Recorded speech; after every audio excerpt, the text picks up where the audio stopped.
কাঁঠালের বিচি ভর্তা তো অনেকভাবে খেয়ে থাকেন। একবার এইভাবে কাঁঠালের বিচি ভর্তা তৈরি করে দেখুন, মুখে লেগে থাকবে এতটাই মজা। ঝাল ঝাল কাঁঠালের বিচি ভর্তা গরম ভাতের সাথে একদম জমে যাবে। তাহলে আমি কিভাবে কাঁঠালের বিচি ভর্তাটা তৈরি করছি আপনারা প্রথম থেকে শেষ পর্যন্ত দেখতে থাকুন, তাহলে বুঝতে পারবেন। আসসালামু আলাইকুম, হ্যালো বন্ধুরা, আপনারা কেমন আছেন? আশা করি আপনারা ভালো আছেন। আমি আলহামদুলিল্লাহ ভালো আছি। আমার শখের কিচেন আপনাদের সবাইকে স্বাগতম। প্রতিদিনের মতো আবার একটি রেসিপি নিয়ে এসেছি, কাঁঠালের বিচি ভর্তা, দারুণ স্বাদের কাঁঠালের বিচি ভর্তা। তাহলে দেখতে থাকুন আমি কিভাবে তৈরি করছি। এখানে আমি কাঁঠালের বিচি নিয়েছি। কাঁঠালের বিচিটাকে ভালোভাবে পরিষ্কার করে একদম গায়ের যে কালো অংশটা আছে এটা তুলে ফেলেছি। অল্প একটু একটু থাকলেও এটা কোনো সমস্যা নেই। আমি তারপরও সম্পূর্ণটা তোলার চেষ্টা করেছি। এখন আমি পরিষ্কার করে এটা ধুয়ে নিয়েছি অনেকবার। এবার আমি সিদ্ধ করতে দিব। আমি এখানে মিনি রাইস কুকারে সিদ্ধ করতে বসাই দিলাম। আপনারা চাইলে পাতিলে আপনারা গ্যাসের চুলাতে বসাই দিতে পারেন। কারণ এই রাইস কুকার আমি একটু বেশি ব্যবহার করি, এই কারণে খুব তাড়াতাড়ি কিন্তু সিদ্ধ হয়ে যায় বা রান্নাটা কিন্তু খুব তাড়াতাড়ি হয়ে যায়। সেই জন্যে আমি কাজটা যেন একটু সহজ হয়, এই কারণে আমি এই রাইস কুকারে সিদ্ধ বসাই দিচ্ছি। আপনারা গ্যাসের চুলাতে সিদ্ধ করে নিতে পারেন। আমার সিদ্ধ করা হয়ে গেছে। আমি এখন একটু তুলে দেখছি যে সিদ্ধটা হয়েছে কিনা। আর এটা খুব তাড়াতাড়ি কিন্তু সিদ্ধ হয়ে যায় এই মিনি রাইস কুকারে। আমার কাঁঠালের বিচিটা সিদ্ধ হয়ে গেছে। আমি পানিটাকে ফেলে দিলাম। দিয়ে এখন এটাকে আমি একটু ঠান্ডা করে নিব। নিয়ে আমি এটাতে পিষে নিব। এখন আপনারা এটা পাটাতেও পিষতে পারেন, বা যদি যাদের ভর্তা তৈরি করা যে বাটনাটা থাকে সেটাতেও আপনারা তৈরি করতে পারেন, বা ব্লেন্ডারও পেস্ট করে নিতে পারেন। আমি এই হামানদিস্তাতে পেস্ট করে নিচ্ছি, একটু সহজ হয় এটাতে তৈরি করলে।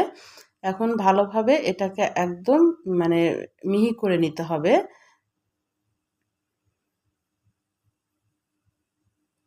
আর এই কাঁঠালের বিচি ভর্তাটা খেতে কিন্তু খুবই দারুণ লাগে, এইভাবে ঝাল ঝাল একদম কাঁঠালের বিচি ভর্তা।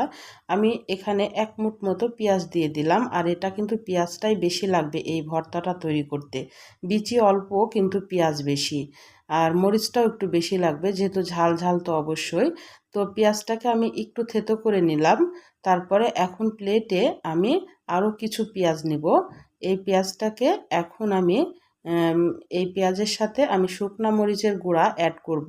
গুঁড়া বলতে গেলে শুকনা মরিচটাকে ভেজে নিয়েছি, টেলে নিয়েছি, তারপরে এইভাবে গুঁড়া করে নিয়েছি। আর এটা চিলি ফ্লেক্সও বলা যায়, বা আপনারা এমনি শুকনা মরিচটাকে শুকনা খোলাতে ভেজে আপনারা এইভাবে হাত দিয়ে ক্রাশ করে নিতে পারেন। এবার সরিষার তেলটা দিয়ে দিলাম আর অল্প একটু লবণ দিয়ে দিলাম। দিয়ে এখন ভালোভাবে এটাকে এমনভাবে চটকিয়ে নিতে হবে পেঁয়াজটা যেন একদম নরম হয়ে যায়। এই ভর্তাটার কিন্তু আসল স্বাদই কিন্তু এই পেঁয়াজটা একদম নরম করে ফেলতে হবে। আর এখানে ঝাল ঝাল আর এবং পেঁয়াজটা অবশ্যই বেশি দিতে হবে এই ভর্তাটা তৈরি করার জন্যে। তাহলে এর আসল স্বাদ টেস্ট আপনারা পাবেন। আর গরম ভাতের সাথে অসম্ভব মজা লাগে এইভাবে কাঁঠালের বিচি ভর্তাটা তৈরি করে একবার দেখুন। এবার আমার ভালোভাবে এটা চটকানো হয়ে গেছে, তখন আমি পেঁয়াজ আর যে কাঁঠালের বিচিটা চটকিয়ে রেখেছিলাম সেটা এখন দিয়ে দিচ্ছি। এটা দিয়ে এখন ভালোভাবে মেখে নিতে হবে। এটার আর কোনো কাজ নাই, এখন মেখে তুলে নিতে হবে। তাহলে আমার রান্নার যদি কোনো অংশ আপনাদের ভালো লাগে, প্লিজ আমার চ্যানেলটাকে সাবস্ক্রাইবার করে দিন। একটা লাইক দিয়ে অবশ্যই রান্নাটা দেখা শুরু করেন। ছোট্ট একটা কমেন্ট করে জানান আমার রান্নাগুলো কেমন লাগে।